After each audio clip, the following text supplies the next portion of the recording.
ঢাকা ১১ আসনের প্রার্থী এনসিপির আহ্বায়ক নাহিদ ইসলামের নির্বাচনী জনসমাবেশ অনুষ্ঠিত হচ্ছে। বাড্ডার ডিআইটি মাঠে এই সমাবেশে ১১ দলীয় জোটের নেতৃবৃন্দ অংশ নেবেন।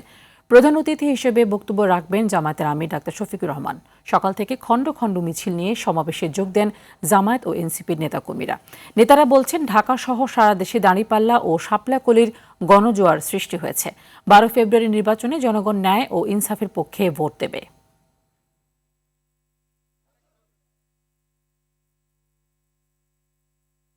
এ বিষয়ে সর্বশেষ খবর জানাতে রাজধানীর বাড্ডা এলাকা থেকে সরাসরি যুক্ত হচ্ছেন সহকর্মী জাহিদ রহমান। জাহিদ, আপনি একটু জানাবেন যে যেই জনসভায় জামায়াতের আমিরের যোগ দেবার কথা রয়েছে, তিনি ঠিক কটা নাগাদ সেখানে পৌঁছবেন এবং নেতারা কি বলছেন?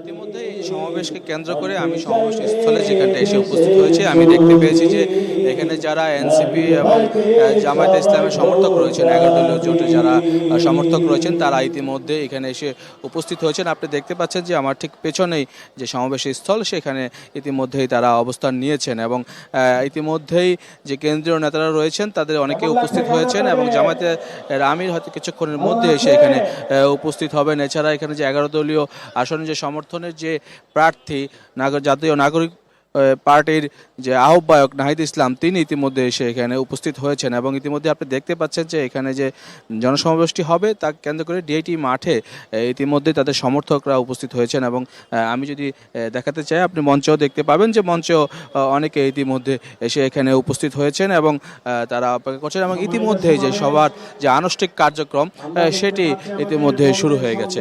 তবে এই সমাবেশকে কেন্দ্র করে এখানে যে ঢাকায় যে সমাবেশের বিষয়টি রয়েছে এবং ১১ দলীয় জোটের যে সমর্থক নাহিদ ইসলাম বাড্ডা এবং যে রয়েছে ভাটারা সহ যে ১১ আসন, ঢাকা ১১, সেই আসনে আসলে কী ধরনের বার্তা দিবেন এবং কী ধরনের নতুন কোনো কিছু থাকবে কিনা সেটির জন্য আমাদেরকে অপেক্ষা করতে হবে। তানি,